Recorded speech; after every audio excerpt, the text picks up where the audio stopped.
Each episode of the Blind Alchemy Podcast is designed to be helpful. Expect comedy.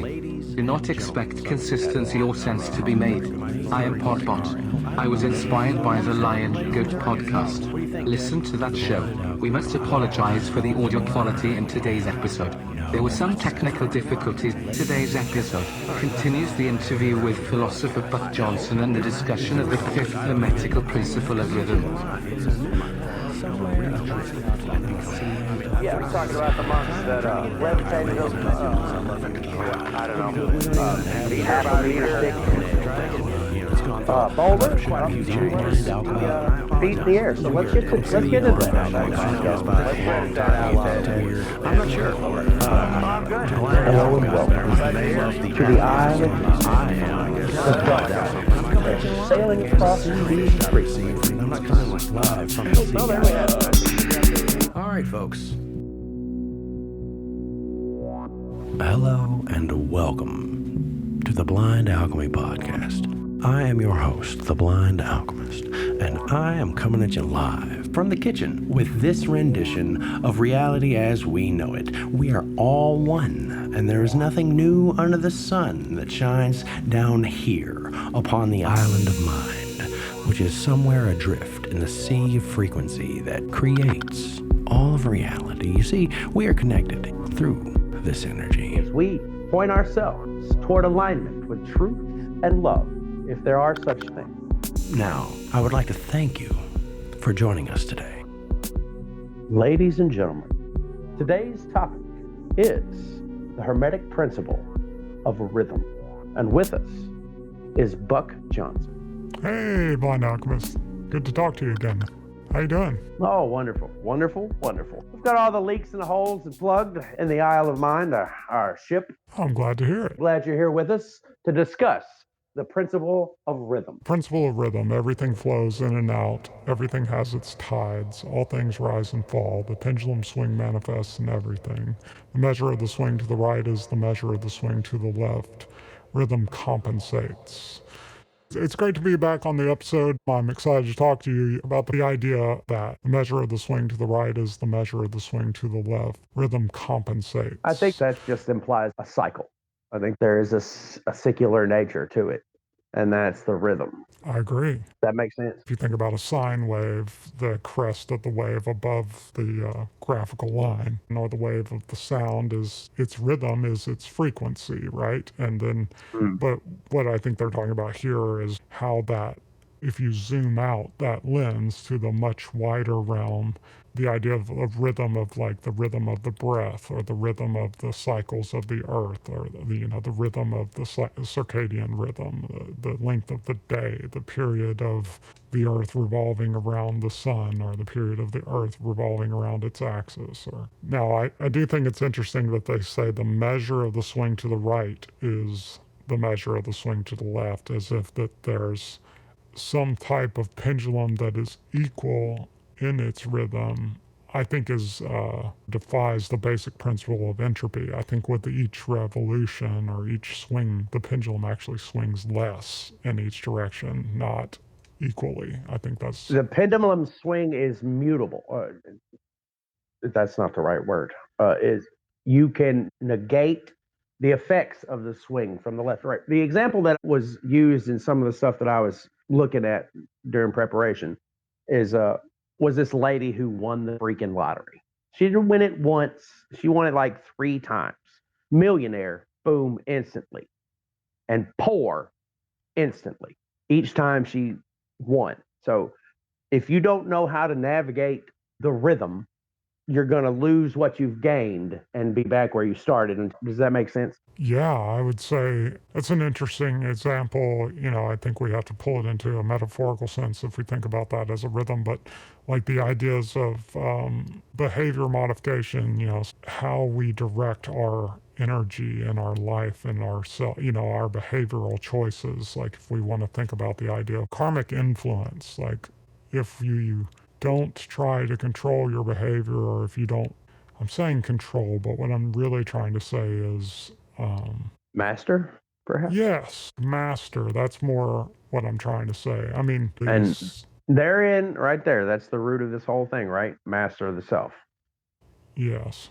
But they speak of it in the kybalion and studies of the kybalion of flow and inflow, like the flow of the breath, the rhythm of the breath in and out, and trying to match the rhythm of the breath to the vibration or the rhythm of the universe, or like the rhythm of the tides, the flow of the tides in and out, and sort of like creation and destruction, man's creation and destruction, or like these ebbs and flows of civilization, like you were talking about, or the bodies of knowledge throughout time, and how that knowledge comes in a certain time and then is destroyed over and over again throughout time. And the idea is like the hermeticist or the student of Hermes can learn to use these polarities, the rhythmic swing of the energy of the universe to their advantage.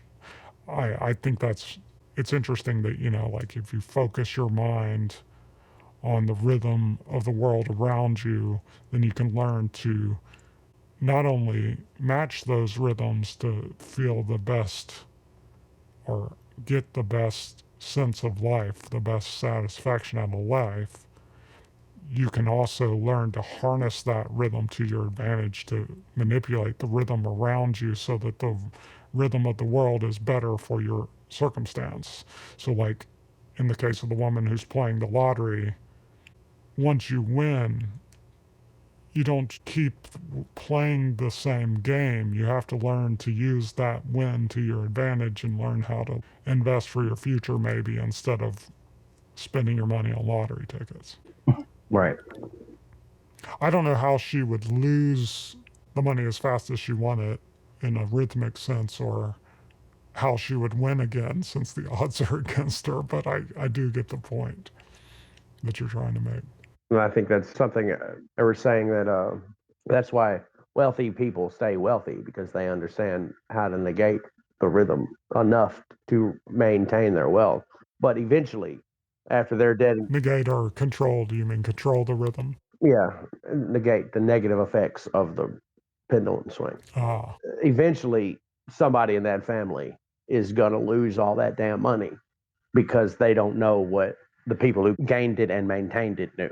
They're just going to squander it away. well, they don't play the game of the making of the money, right? Right. That's the game you play. There's a difference in inheriting money and creation of wealth. I mean, if they learn to play the game of the creation of wealth and they continue to create wealth without losses, then I think there's a great deal of luck to that, though. I think intention is everything, and motivation is everything, and education and knowing how to affect those forces. And let's abstract it from this concept of the economy, which I think it is a pretty good example, though, because it is volatile, just like the economy of energy and nature. You can't really predict the butterfly wing that will cause the tsunami, a year later or whatever. You can't predict in the chaotic forces of energetic expanse or energetic interaction, or the forces of osmosis or things like that in nature. The economy is almost as chaotic. I think there are probably more principles that you can predict in the economy than you can from like the sympathetic rhythm of the energies of the earth, or the tides, or the mastery of the mental ability to control the world around you or control your own destiny. But there are certainly elements to that you can control. I don't know. Do you think that the idea is like you're tapping into some sort of hidden knowledge, or you're tapping into the rhythm of the way things are? Is it just observation and paying attention, like watching the birds? That's probably 90% of it.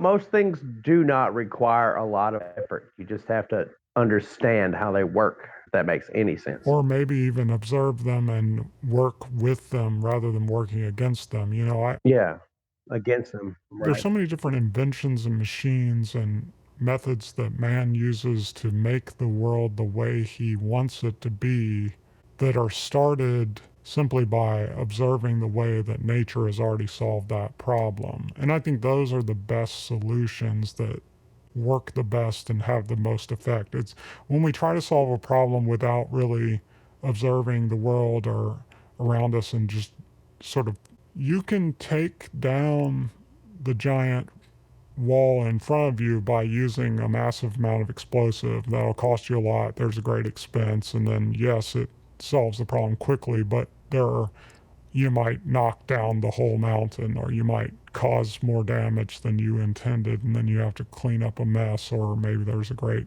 expense to that. Or you could use the same powers of erosion that the earth uses to take down that entire wall and create the Grand Canyon by just running water over that surface over and over again, or wind over that surface over and over again, and eventually you'll make the same channel. It's sort of like you have to find the best medium between those two extremes and use a solution that uses those, like the idea of this vibration, to move these giant rocks into the Egyptian, pyramids. You use the vibrations with you instead of against you, or you have to create a solution that works with those powers that are greater than the power that you have to manifest in a certain rhythm. It's the same as like playing music. I mean, let's talk about music. We have to talk about music, right? If we're talking about rhythm. Yeah.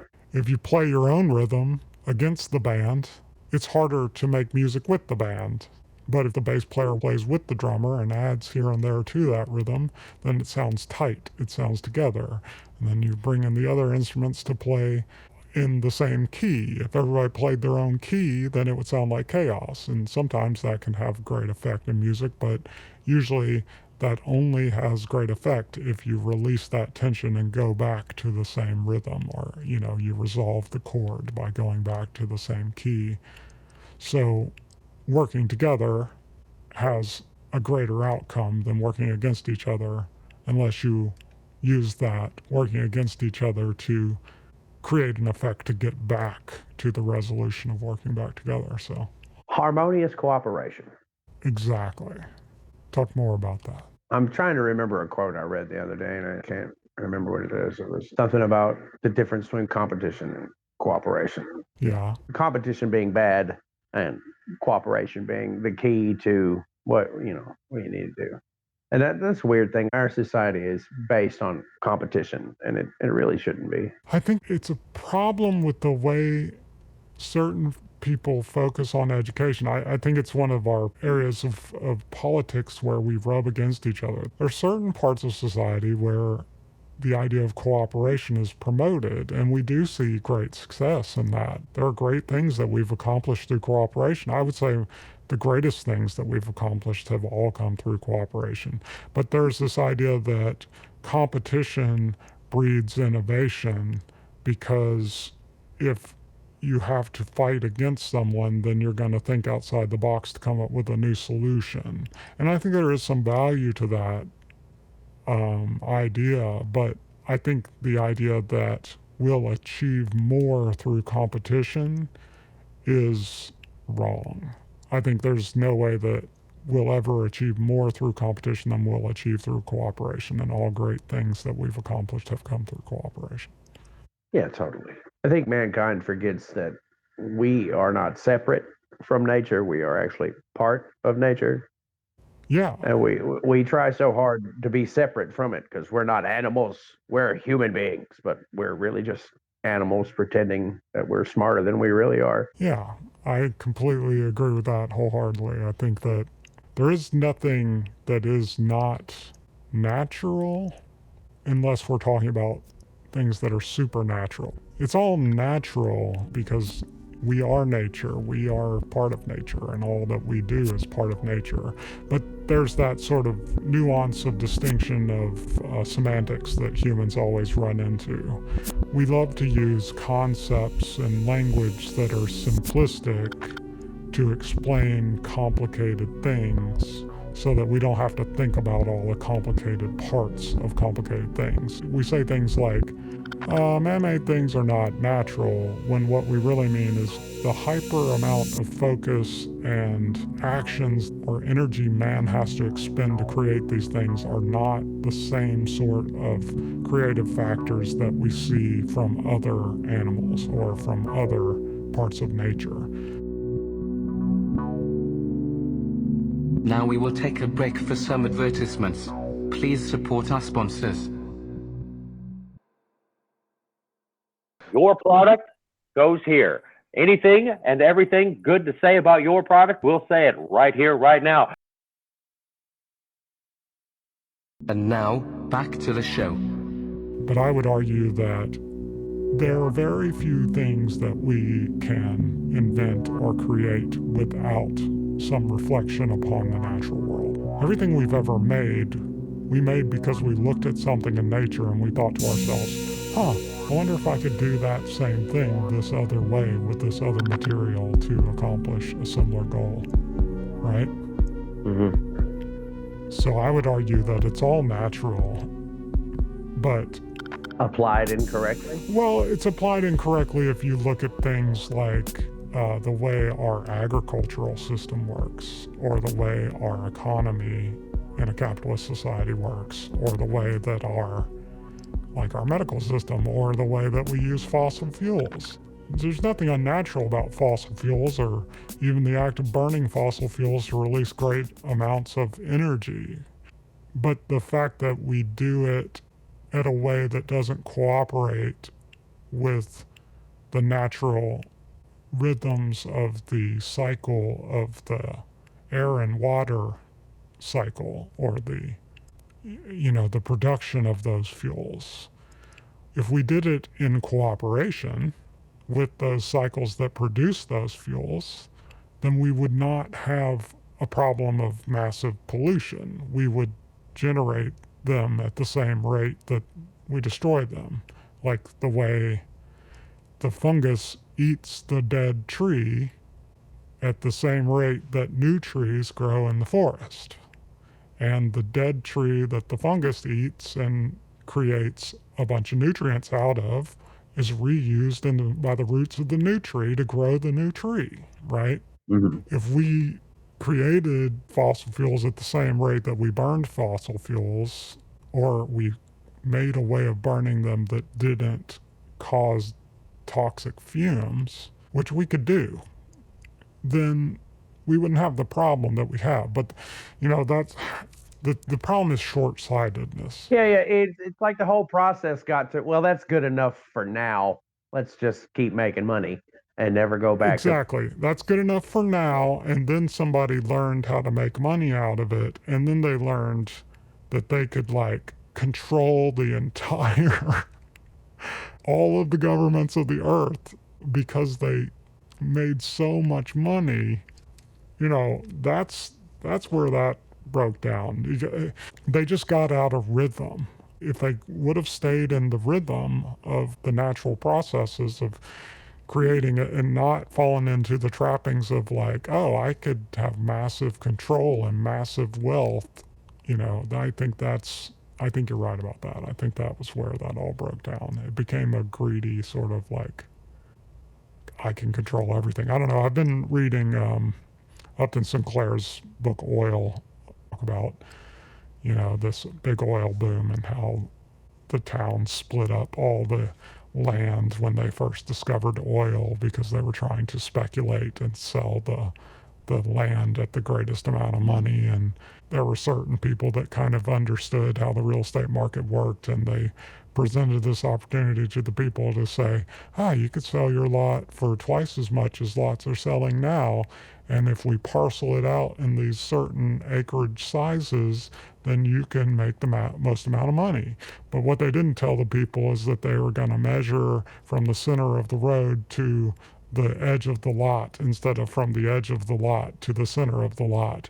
And so they manipulated the market so that they could get all the corner and edge lots, and then they actually had much, much more land than the people that thought they were, even the people that bought the biggest lots, because they were like, if I get the biggest lot, then I'll have the most chance of getting oil. But then they were too smart because they knew, well, you have to have the road to get the trucks to bring the shit in to drill the oil. And so if you actually own these plots, you have much better ability to drill and make the most amount of money because you also own the land under the roads, not just the lots. And so then when the people discovered that, there was like this big upheaval, and they were like, but no, we wouldn't have sold our land at that amount because we could have made much more money if we, bought it in this other way. And so that's sort of the idea that I'm talking about. There are always people that are going to kind of take advantage of other people if they can see a way to make more profit if they're of that mindset. And that is why I believe in conspiracies, because you just rattled 5 off in a sentence. And why you deny that there is some kind of group control, you just spelled it right out. I loved it. I love you. You're great. You were telling me about some video that you saw on YouTube. Oh, yes. Yes. Acoustic levitation. There are apparently some monks that once upon a time may or may not have lifted a very heavy rock 250 meters into the air on a parabolic arc. Let's roll that clip, Ted. No, not the porno clip. Don't watch that in there. The audio clip. Yeah, today's topic, Ted. Damn. Was that Patricia? I don't know. I hope not. Never quite seen memories that appeared that way before. I didn't know they come in the shape of cones. Oh, well, I think of Madonna now. Oh, yeah, respect yourself. That's true. Wow, that was a grasp from the past. You hit right on that. You've been listening to Madonna lately, haven't you, Buck? Well, there are certain memories from childhood that they make quite an impression, and they stick in your mind. It's hard to forget when a music video gives you your first boner. Well, that's true. Why do I remember Papa Don't Preach and Like a Virgin more than I do that one? Oh, well, one may never know. Well, those were first. I think Papa Don't Preach, well, Like a Virgin was probably her first hit, and then Papa Don't Preach was probably her second hit. But that was a great video. She had the really short blonde hair. It was dyed. Papa Don't Preach. Remember that? That was a good video. It was hard to believe that she could make that baggy sweatshirt and jeans look so sexy. What are you watching it now? How do you remember that? I'm telling you, man, there were impressions made upon my mind as a young child. I've always been into music and rhythm. That's why I'm so excited to talk about this principle. Okay. Well, I'm glad you're here. Thank you for joining us. Thank you out there in podcast receiving land. Remind me what it is that you're telling me about again. So there's this video that you saw that's on YouTube, and it's about some guy that had a friend in Tibet, and he went to Tibet to witness the actions of these monks, and the monks were able to do what now? Levitate. I think it was like a meter by meter stone. Anyway, they're levitating this up and over to a cliff face that's got a cave opening in it where they were building like a little perch. The thing is that it didn't go straight up and then straight over. It went at like a parabolic arc. Yeah. It just would get right up to it. And it was how high up in the air, this opening in the cliff? 250 feet. So these monks were levitating a rock? That's crazy, though. What is... Yeah, so the British government archived the footage that the guy took. He filmed it like 3 separate times. So there's 3 separate videos of the monks levitating this huge-ass stone 250 feet in the freaking air. Yeah, that's crazy. I mean, obviously, videos can be faked and things like that. But yeah, we're talking 1939. In 1939, this happened. Yeah, 1939, which is, What was his explanation for it? That would have probably been some kind of 8mm. Well, maybe even back then, it might have even just been 16. Yeah. Or 8. Yeah, because I don't know if they even had 35mm in 1939. We used a camera in my film class in college that was from the World War II era. It was similar to that style of camera, and it's shot on 16mm. But that's crazy. So what was the explanation? What did the guy say that he thought supposed to be the power? Was it supposed to be telekinesis, which I assume, or was it? No, it was the monks were using specific instruments to levitate this stone with sound. Oh, with sound. I think if I'm remembering correctly, there were 13 instruments. You'd have the video now. It's around the 9-minute mark, maybe. Yeah, it's under the heading acoustic levitation. But here's another thing that I don't know if it was in this video or not. There are temple caves in India, primarily, where this area looks like it's carved out of stone by using sound. Because when we do our recordings, you know how you see the meter? Sure. That's what the columns in the temple area look like sound wave. A sound wave. Yeah. Yeah. I mean, that's a well-known. There's absolutely nothing supernatural or standard physics models about the use of sound waves for levitation or cutting or erosion. That it's the same sort of effect that, like, if you listen to sounds that are too loud, it destroys your eardrum. It's just a physical vibration which is using energy in a standard model, and it's the amount of power that you can get. You can use standard physics equations for how much you can lift things, but Yeah. normally we're talking about lifting things that are very, very, very light in mass. If it's a sound wave that is something that a human can stand to listen to or be around, it's going to be, it'll have to be something very, very light in mass, and like maybe the mass of a feather. Obviously, you could levitate a feather over a speaker cone if you were playing bass waves out of the speaker cone, and that would be something we clearly observe. But for something like the size of a rock, even a small rock would require a massive amount of wattage of acoustic energy, but it's the same force. It would be the same force as like a laser, or the same force as any other force, like a pneumatic force, like a pneumatic piston that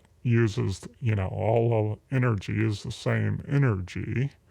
It's all made of vibrations of waves, and you would just have to be able to move a massive amount of air, more air than we could conceive of, to move like a giant rock like that using the sound waves that we're listening to, the frequency of sound waves that we're listening Well, to. see, the monks had these instruments arranged in a specific way. Yeah. So that the combination of the sound from each instrument, because there's different instruments that are at use here.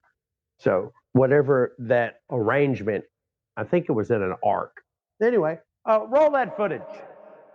Okay, so we're seeing it now. A Swedish Dr. Jarl studied at Oxford. During those times, he became friends with a young Tibetan student. A couple of years later, it was 1939, and Dr. Jarl made a journey to Egypt for the English Scientific Society. There, he was seen by a messenger of his Tibetan friend and urgently requested to come to Tibet to treat a lama.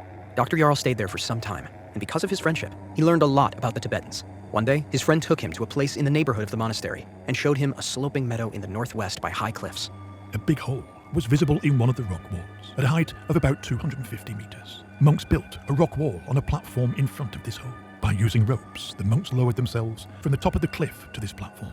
There was a polished slab of rock in the middle of the meadow, about 250 meters from the cliff. The bowl had a diameter of 1 meter and a depth of 15 centimeters. Using yak oxen, a block of stone was maneuvered into the cavity. The block measured 1 meter wide by 1.5 meters long. Then, 19 musical instruments were set in an arc of 90 degrees at 63 meters from the stone slab. The radius of 63 meters was measured accurately. There were 13 drums and 6 trumpets among the musical instruments. 8 drums had a cross-section of 1 meter and a length of 1.5 meters. All the drums were open at one end, while the other had a metal bottom, on which the monks beat with big leather clubs. The monk behind the small drum signaled to start the concert when the stone was in position. The small drum was very sharp, and could be heard even with the other instruments making a terrible din. All the monks were singing and chanting a prayer, slowly increasing the tempo of this unbelievable noise. These basically look like big marching drums, and the horns that they're using are like those horns that you see associated with like the ancient horns of Valhalla or something that like a Viking would use, or the Tibetan monks use in movies about ancient Tibet, and they have those giant mountain horns, or maybe some old Scandinavian horns are like this, but they're horns that are longer than a person. They have these giant bells, and they sort of have to be set on pedestals to play. During the first 4 minutes, nothing happened. Then, as the speed of the drumming and the noise increased, the big stone block started to rock and sway. And suddenly, it took off into the air with an increasing speed in the direction of the platform in front of the cave hole, 250 meters high. After 3 minutes of ascent, it landed on the platform. The monks used this method to transport 5 to 6 blocks per hour on a parabolic flight track, approximately 500 meters long and 250 meters high. From time to time, a stone split, and the monks moved the split stones away. Dr. Jarl was the first foreigner who had the opportunity to see this remarkable spectacle. Because he had the opinion in the beginning that he was the victim of mass psychosis, he made 2 films of the incident. The films showed the same things that he had witnessed.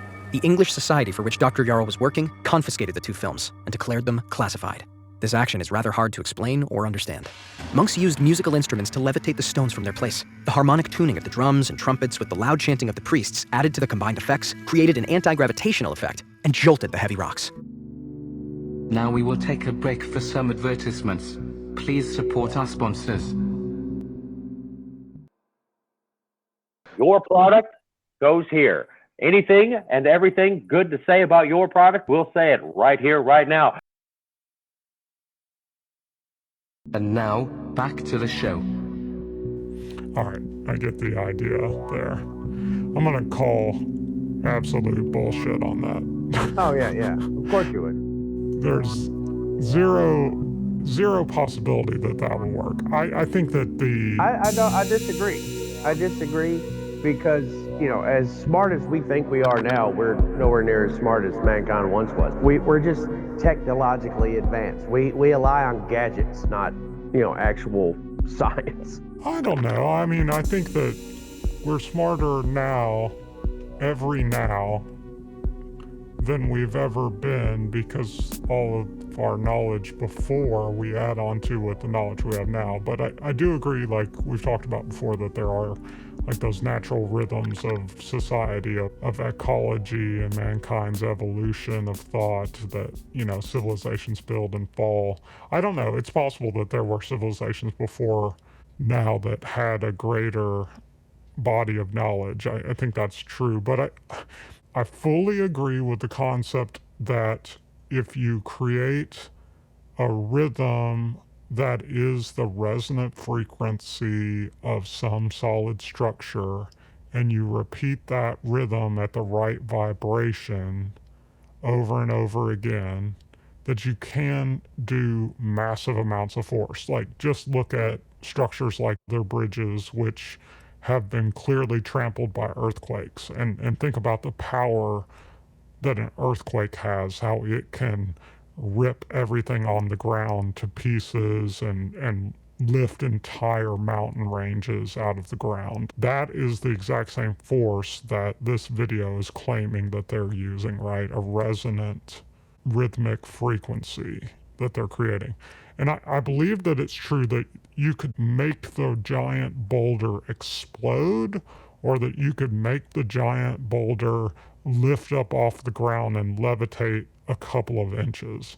But the concept that they're causing the rock to lift 250 feet off the ground, the only kind of force that we've ever witnessed as a modern society, outside of this, what I'm going to say is bullshit video, which clearly uses like computer graphics to display what they're trying to talk about in stick drawings, is the power of a giant rocket, like the rockets that we use to deploy Moab bombs, or the rockets that we use to lift spacecraft off the ground.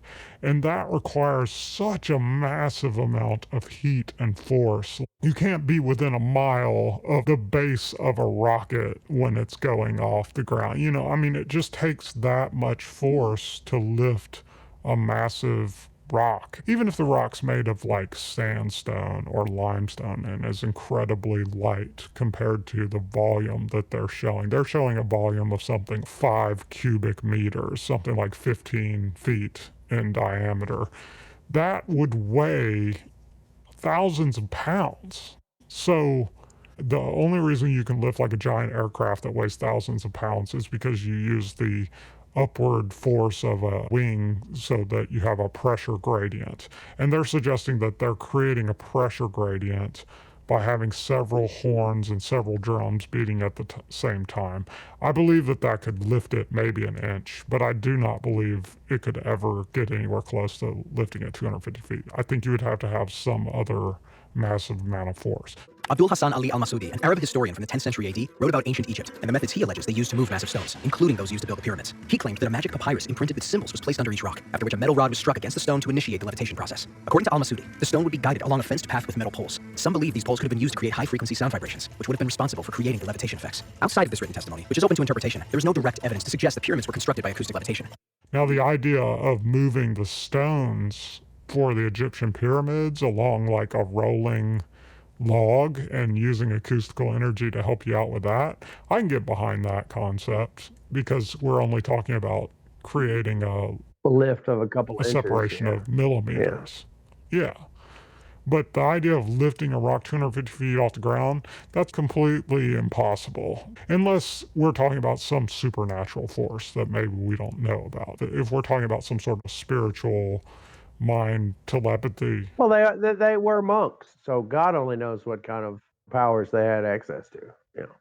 Yeah, I mean, there are certain types of mythology and mysticism that talk about powers of the monk which are magical in nature, but I think most accounts of monk power, like if we're talking about like the power of the chi or the Tao or something like that, we're talking about harnessing forces within the body that are forces that the body is capable of, or developing like fast twitch muscle. Well, is the planet not a body? Is the planet not a living organism with its own chi? We do have this idea that inasmuch as life is a manifestation of energy, inasmuch as life is the reproduction of energy and energy being energetic for the sense of energy's sake, yes, absolutely. There is magma in the core of the earth which powers many cycles of geological energy, And how do we know that? How do we know the core is magma? Have you been to the core? Well, we know that because volcanoes erupt. Yeah, but that doesn't necessarily mean the magma is coming out of the core. Sure. Then the magma doesn't come out of the core. I mean, in our current, I'm saying the core, but I'm talking really about the mantle or the... Yeah. But I guess theoretically, we use our models of physics which say as things get closer to the center of a massive body, this means that the density and the heat and pressure around those things would probabilistically cause there to be a magmatic core. I'm not a geologist, but I think sort of the theory is that like there's a magma layer around some sort of dense structure, but I don't know that we've ever dug deep enough to really conceptualize what might be in the core of the earth. I don't know how far we've dug. That's a good question. Because I think we run against those same physical principles. We can only go so deep because once you go so deep, you're basically going to hit magma and cause a volcanic eruption. So you don't want to dig deeper than that. Right. You know what I mean? Right. Because everything's on fire at that point. So you can't really dig deeper because it melts all the equipment that we're able to dig with. I guess we could dig deeper with like acoustic waves or something like that. But what my point is like with the power of acoustics, the type of waveform, the type of pressure form that you're getting is one that loses its power in a logarithmic fashion the farther away you get from the source. So like as the force radiates from the source of energy, it dissipates very quickly into whatever the medium is. And so it's much more likely that a force that would be strong enough to lift the rock would destroy the rock. Right down, put your feet on the floor. I said it's about time for the Blind Alchemy show. We're gonna speak our hearts, we're gonna bare our souls. Say it's about time for the Blind Alchemy show, yeah. Say it's about time for the Blind Alchemy show.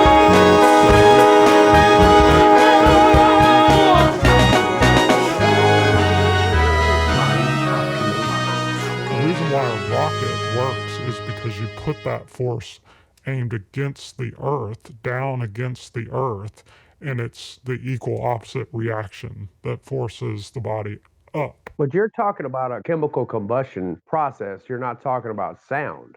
That's got to be different, right? But it's the same thing. Energy is energy. All the force that you create out of sound is the same as the force you create from a chemical reaction. Well, I mean, is fire and sound the same?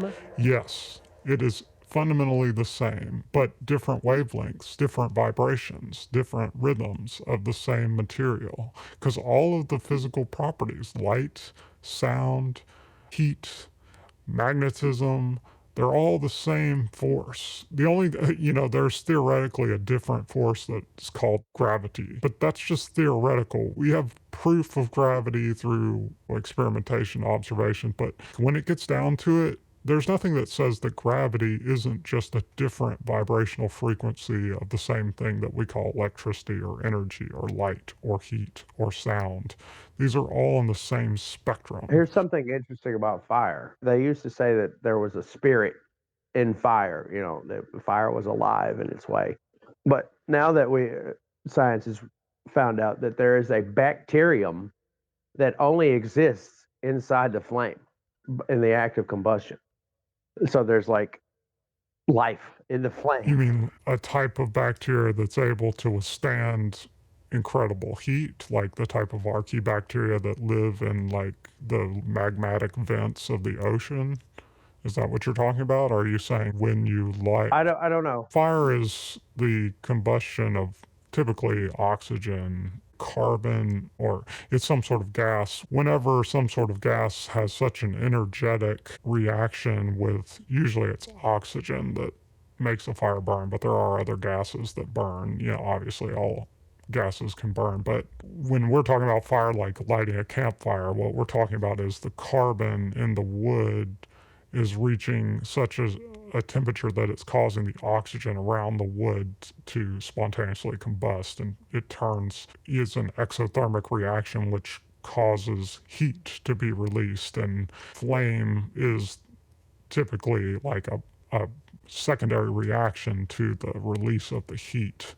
What we see as a flame is like the degrade of the carbon or the other elements from the heat exchange. And are you suggesting that a bacteria would spontaneously generate inside the flame when a flame is released? Or are you just saying that there are bacteria that could live in conditions? I think it's inside the flame. I don't know if it's in the act of combustion. It's inside the flame itself. It's separate from the act of combustion. Maybe I don't really understand it because I'm not a freaking scientist. This is a completely revolutionary idea. I would love to see any evidence of this. This would change my entire concept of reality. I cannot remember where I stumbled across that. I'm not saying you're wrong. I'm just saying like this is not something I've ever heard of. That's very fascinating.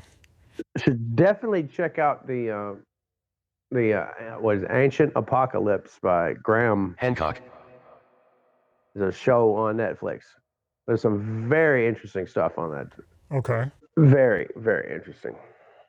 Yeah, this idea, the crazy monks. I'm just saying, like, I think the idea of them being able to lift these rocks, like maybe if the rocks were on some kind of rope or something, but the idea that the sound could somehow, when they blow the horn, the sound's going to radiate in every direction. Did you notice? So any force that could be strong enough to like lift tons of rock would be strong enough to destroy the people playing the instruments. You understand what I'm saying? Like they would die. Well, yeah, I understand what you're saying, but so there's no way they could. Did you notice that they had the rock they were levitating on a platform? Yeah.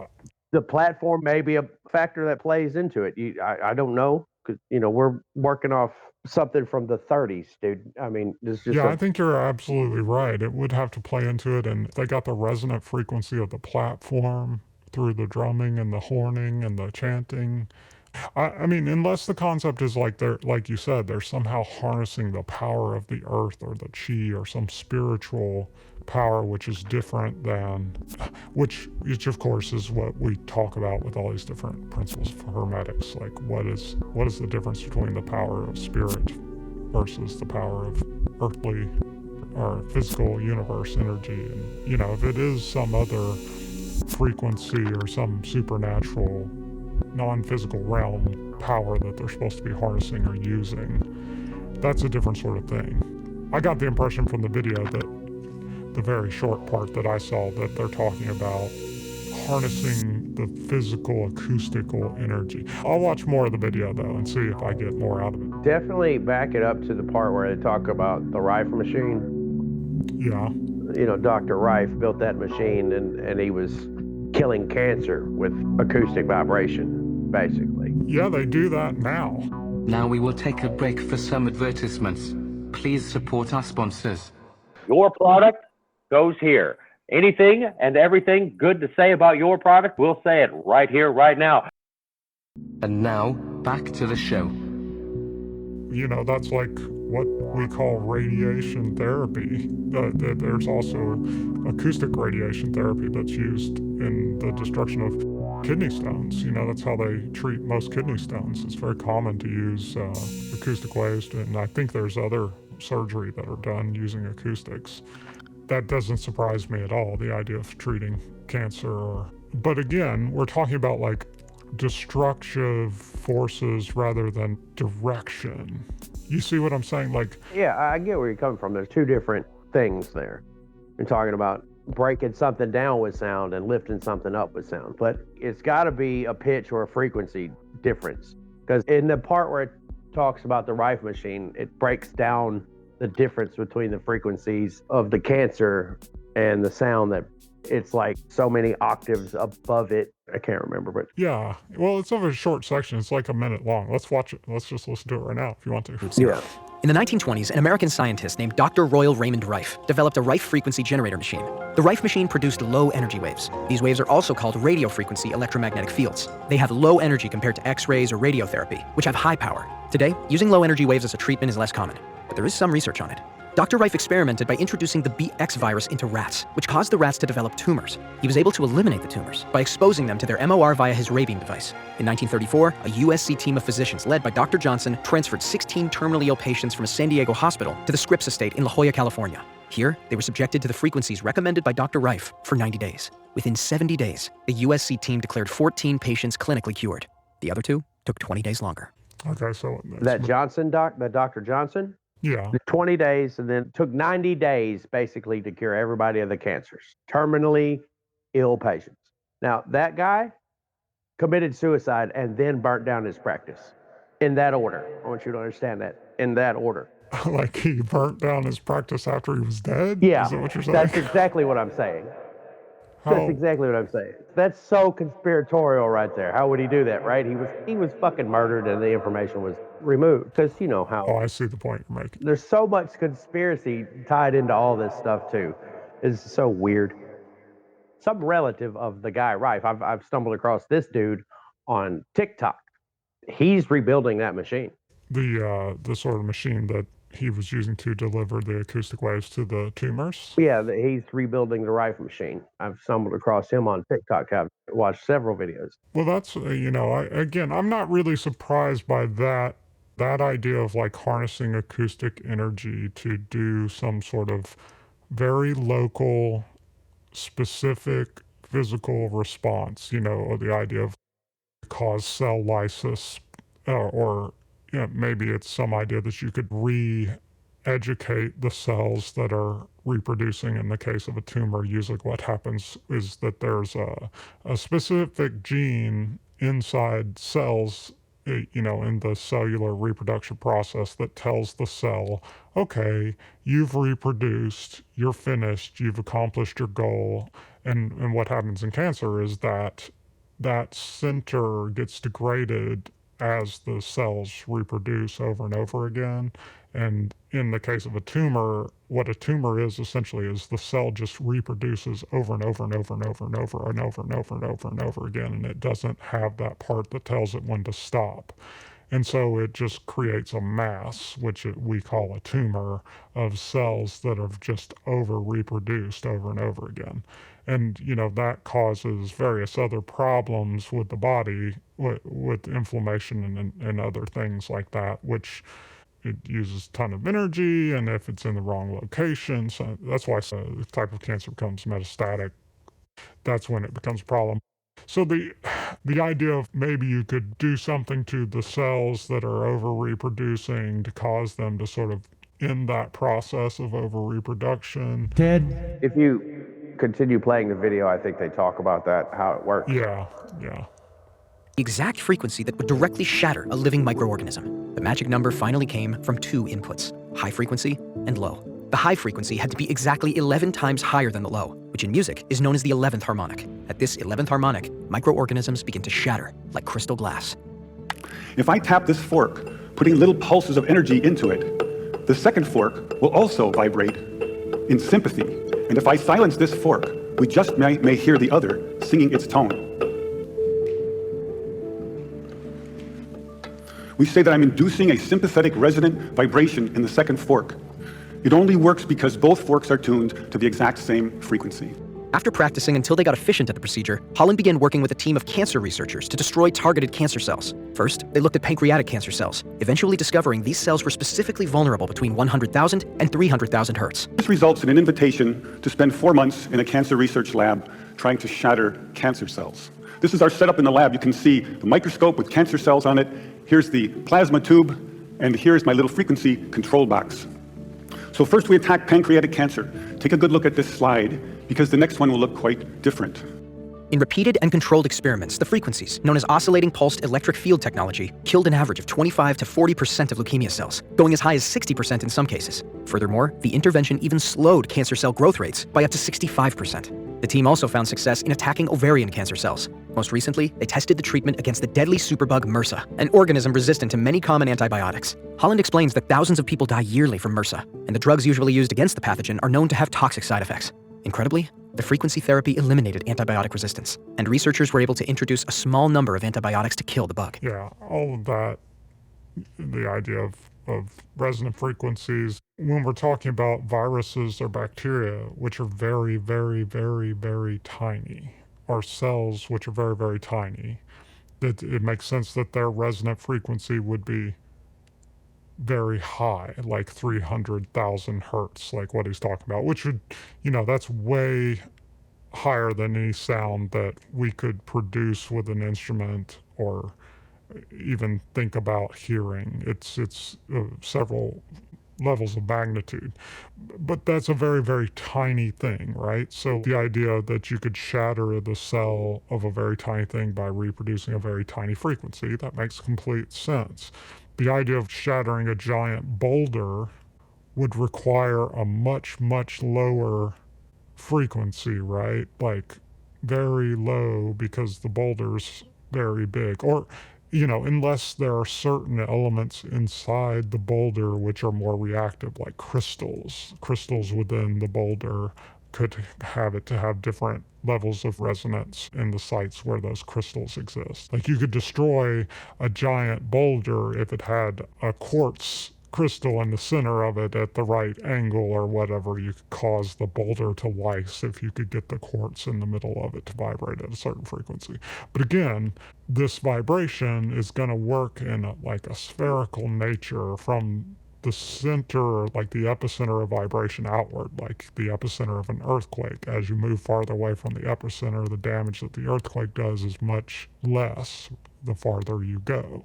So that's why I'm saying, yeah, you could levitate the boulder a millimeter off the ground, or you could cause it to explode with a vibration, but the idea of lifting it 250 feet off the ground to a specific location, like 60 feet away from you, in a parabolic arc, it just is fundamentally physically impossible unless there's some other element of control, right? How do you target it into the hole that you want it to go into unless... Yeah, how do you steer it? Yeah, that's not touched on in this particular video segment, but that is a very good point. How do you steer that? I don't know. They're monks, man. Monks are always mystical. Go. And how do you lift it off the ground with enough force that it doesn't destroy all of you as you're lifting it, right? Like, if they were to put a giant rocket under the boulder, they could direct its force of the rocket by aiming the rocket thrusters a certain direction, right? And they could force it into the hole. But even that would require so much work to get the rock into the hole. The fact that recently SpaceX has come up with these rockets that can land themselves, using, really, they're probably being sort of remote control to land. But the fact that they use all these different variable thrusters that point in different directions very subtly to get them to land on the right spot. That's the sort of control you'd have to have, unless we're talking about the power of the mind. Like if we're talking about principle one, and we're talking about the power of mentality. Well, they could have steered it with their mind. There could have been one monk whose job was to go left, go left, go left. Yeah, I would think it would take all of their minds. Yeah. Maybe it's like the idea of the power of harnessing all of the physics of the world using the combination of a targeted mental meditational force, maybe is what we're talking about. That could have been what the chanting was about. You don't know. One, we weren't there. Yeah. Number two, we're dealing with stuff that we really don't understand now. Well, 1939 is not that long ago. I would think that they would still have these ideas in practice, right? That's less than 100 years ago. So wouldn't the monks still know how to do that? Oh, I'm sure they do. But they're not telling you or me or modern day scientists. And even if they told the modern day scientists would say exactly what you're saying. Oh, that's fucking bullshit.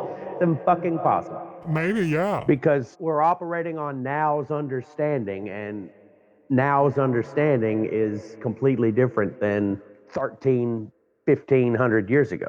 Sure, but I think that if a modern scientist witnessed it, then I think they would say, wow, how are they doing that? Let's try to reproduce this. Let's create an experiment around this to observe this phenomenon. And like they said, the guy thought when he made the first video, oh, we're all experiencing a mass psychosis. There's no way this is real, so I'm going to make another video of it. But in this YouTube video, they didn't show any video of it. All they showed was video of monks standing around playing horns and carrying drums, and not really even playing them, just sort of carrying them around or standing around them. That's archival footage of monks and their Show me the goddamn footage that the guy made. Show me the fucking It's fucking classified, dude. It's what the hell? You're not getting that. This is the game of YouTube. In the conspiracy theory game of YouTube, it's let's make a video and show some semi-plausible evidence of semi-plausible things and real things in science. Like, okay, vibration can destroy bacteria. Yeah, everybody knows that. Vibration can move little balls on top of speaker cones. Everybody knows that. Wow, now here's some complete fabricated bullshit about how in 1939 some hidden video that doesn't exist and no one knows about, and we're just going to tell some anecdotal story about it because it was close to 100 years ago, and we're going to say this guy witnessed them lift tons of rock using Tibetan horns into a cave in the wall. I'm just saying they just created the video so they could get clicks, because the more people that watch it, poke around, they make money. Poke around in the CIA's declassified shit. Poke around in there. If you just go to the website, look around in their declass vault, and some of that shit will twist your brain up. Oh, I believe it. I believe that there's crazy cool stuff out there that's happening. Especially the Tesla stuff. If you can get past everything that's been redacted, because there are a lot of black lines in that stuff. You're like, what is this try? You're talking about Nikola Tesla. Yeah. Yeah. I think there's all kinds of phenomenon in the universe that we're still trying to discover. That's all science is. Science is not a thing that tries to disprove things. Science is the idea of, if we observe things in the universe, let's observe them again and just make a record of them so we can explain them and predict them and we can grow through that knowledge. There's nothing in science that says we should squash conspiracy theories. But I'm just saying that, like, fuckers on YouTube make money when people watch their videos. So they try to make videos that get people to watch them with outrageous shit because that's how they make money. Every time we watch this and talk about it, they make a nickel. Where's our nickel? You know, every single time. So like this video that we're talking about has 8.5 million views, right? So like, where is our nickel? If we need our nickels, let's get that's what we're trying to do. That's why we're making this. We're gonna put it up on. Do we need an accountant? We've got one. I said accountant. Oh yeah, an accountant. Yeah. Or we could just create spurious videos like this dude does. Make a little scientific report and then make some false claim and show some footage that doesn't corroborate that claim. Thank you very much for being here with us. I'm your host, your guest on the quest as we float through the sea of frequency that we call reality. Love you, ladies and gentlemen. Be safe out there. Come back and talk to me, all right? Be sure to tune into the next episode to hear the rest of the interview. We would love to receive your feedback, your questions for advice. Please email us or send us a voicemail. Our address is the Blind Alchemy Podcast at gmail.com. Find, like, review, subscribe, and contact us on Facebook and YouTube at the Blind Alchemy Podcast. All one word. Please subscribe to this podcast on your podcast player. We are available on Spotify and anchor.fm/the Blind Alchemy Podcast. Please tell all your friends, enemies, and any strangers to listen to our podcast. Text-to-speech services were provided by freetts.com and readloud.net. Excerpts were taken from the YouTube video with the right frequency. Anything is possible. Hidden knowledge of vibration. Check out their stuff at YouTube/Be Inspired channel.